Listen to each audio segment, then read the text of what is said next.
penjual dan pembeli, yang pastinya kan bakal berpengaruh sama si penjualan. Dan gimana sih Kak caranya atau langkah strateginya promosi itu biar efektif gitu biar tepat sasaran dan sesuai sama tujuannya sampai targetnya gitu. Gitu. Jadi kalau untuk strategi promosi ini ada berapa teknik ya. Misalnya promosi secara offline ada satu. Itu promosi secara offline kamu bisa coba make kayak bikin banner-banner yang dia itu mengarahkan. Misalnya contoh setiap jarak 10 meter atau enggak 15 meter ada satu banner tulisannya 100 meter lagi kamu bakal datang ke ini. Ini kalau untuk mau studi kasusnya kita ambil yang kuliner ya. Nah, 10 meter 100 meter lagi berhenti ya, ada wisata kuliner apa gitu. Itu sama kayak misalnya diterapin kayak mana ya, di sini nggak ada sih, cuman tapi kayak apa kalau nggak salah ada di Bontang 100 meter lagi tahu Sumedang atau nggak apa. Nah, kenapa dibuat itu 10 kali? Kenapa? Karena orang itu biasanya bakal tersugesti ketika dia udah ngelihat yang ke 10 atau ke 5. Penasaran jadinya. Jadi apa sih nih? Nah, di situ dia.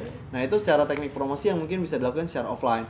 Terus juga nggak cuma itu aja, kamu bisa sebar brosur, sebar ngeliatin banner atau enggak bisa kerja sama artis-artis atau influencer itu bisa juga. Nah, itu cara promosi secara ini.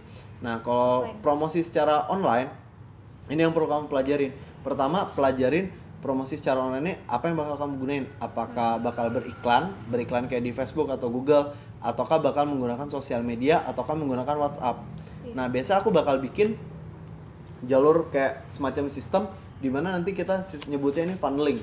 Nah, promosi misalnya contoh kita jual produk ayam bakar. Nah, caranya gimana? Pertama kita bakal bangun awareness di sosial media. Nah, jadi kita kayak ngejelasin ke orang, "Hai guys, ini atau kita udah opening ini." Nah, Facebook, Instagram itu kita jadiin semacam ini tadi kayak awareness. Seenggaknya orang itu tahu aja dulu. Kita punya informasiin bahwa ada produk informasi. Tapi kita jangan berharap selling bakal terjadi di situ. Nah, karena kan itu butuh terus diaktifin. Nah, nanti masuk ke tahap kedua yaitu conversion. Nah, konversi ini kita bisa gunain WhatsApp. Jadi ketika orang udah melihat postingan kita di sosial media, kita buat di postingan sosial media itu kita arahin, kalau kalian mau order silakan klik link ini atau enggak silakan WA kami. Nah, kan kebanyakan orang kalau mempromosikan usaha mereka jarang banget ada yang menjelaskan itu. Jadi mereka cuma bilang, "Hai guys, kita udah jualan nih di sini." Nah, jarang memberitahukan kayak kita nyebutnya call to action atau bisa dibilang kayak mengarahkan mereka. Ketika mereka udah tertarik dengan produk ini, apa sih yang harus mereka lakuin? Nah, jadi kita bisa ngasih mereka arahan. Kalau mau datang ke lokasi, silakan kunjungi, kirimin lokasinya. Terus habis itu kalau mau pesan, silakan klik link ini. Nah, yang kayak gitu. Jadi itu salah satu cara promosi online. Terus jangan lupa juga untuk men-save nomor mereka. Untuk apa? Jadi nanti ketika mereka udah beli, udah berlangganan, nah nanti kalian bisa ngasih promosi lewat WhatsApp aja. Suruh mereka simpan WhatsApp kalian untuk bisa dapat promo-promo menarik. Nah, itu salah satu cara untuk promosi, strategi promosi yang terstruktur ya. Tapi nggak cuma itu aja, banyak banget sih. Bisa kayak tadi pakai influence atau enggak kalau kuliner bisa bekerja sama kayak akun-akun kayak SMR Foodies atau enggak akun-akun foodies yang ada di kotanya. Jadi itu bisa jadi salah satu strategi promosi. Cuman kembali lagi ke produk. Kalau misalnya kuliner yang dijual kayak produk umum kayak ayam bakar tadi, yang penting adalah strategi lokasi. Lokasinya harus strategis. Terus habis itu juga nggak cuma lokasi yang strategis, terus kualitas produk harus bagus. Nah, makanya itu sih yang paling penting dari produk. Nah, karena kan orang kebanyakan fokusnya di sosial media. Padahal sebenarnya bisa jadi yang datang ke situ bisa jadi bukan orang yang ngelihat produk itu. Bisa jadi orang yang beli produk kita karena mereka sekedar singgah aja.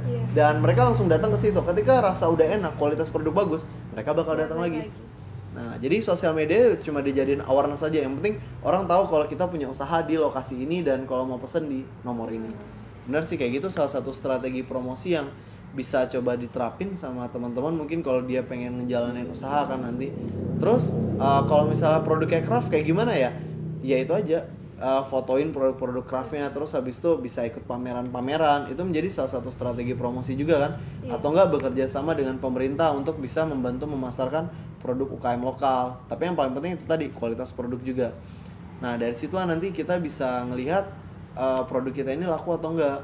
Terus kalau misalnya ternyata dalam waktu 3 bulan atau ini enggak ada perkembangan dan itu udah menjadi pengeluaran yang banyak buat kita, jangan segan buat ngekat usahanya atau produknya. Karena itu nanti malah jadi malah jadi beban aja buat usaha kita kan. Jadi ya kayak lebih ke promosi nanti malah bener dia aja gitu. kalau promosi terus habis itu ternyata produk ini selama 3 bulan nggak ada untung buat kita benefit, ya udah jangan segan-segan buat nge-cut produk bisnisnya. Kenapa?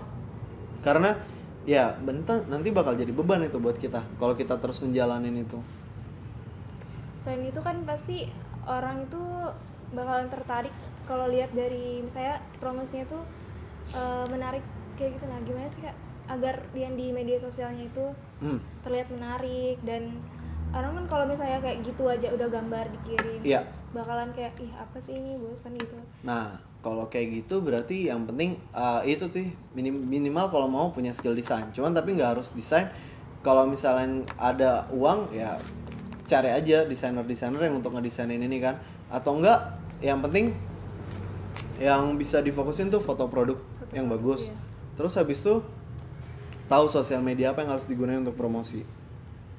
Misalnya contoh kita pengen promosiin usaha untuk umur 35 sampai 40. Kira-kira menurut Cindy kita harus pakai sosial media apa? Rata-rata sih kalau umur segitu Instagram enggak sih, kayaknya apa tuh Facebook deh. Facebook, ya. Iya. Nah, itu di situ kita harus pahami dulu karakteristik siapa target market kita. targetnya. Apakah anak muda? Kalau anak muda udah pasti. Kalau nggak pakai TikTok, Iya. Instagram. Tapi TikTok lebih jangkauannya lebih ke bocil-bocil tuh dia. Iya. Maksudnya kayak anak-anak yang lebih muda lagi. Kalau di Instagram rata-rata di umur 18 sampai 35. Nah, itu sekitar segitu untuk pengguna-pengguna Instagram yang aktif.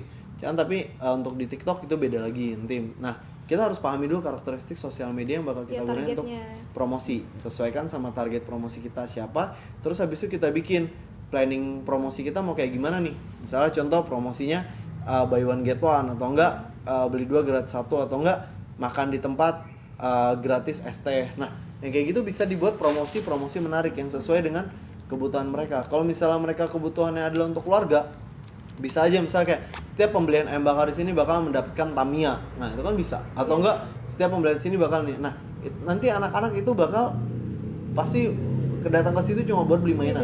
Sama kayak kalau kita ngeliat kayak McD strateginya kan, mereka ngejual produk ya ini aja paket anak-anak. Nah, nanti ada gratis dapat ini. Anak-anak itu bakal suka sama kayak. Nah, itu kalau targetnya family kan. Itu family yang anak-anaknya masih ini berkembang lah. Cuman ada lagi misalnya kayak targetnya cuman oh ya tempatnya Instagramable, ya udah berarti kan bisa mainin di promosi Instagram untuk anak muda. Gitu ya.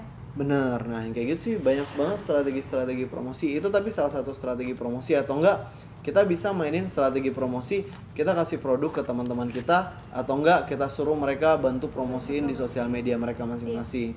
Nah itu bisa menjadi salah satu strategi juga. Iya.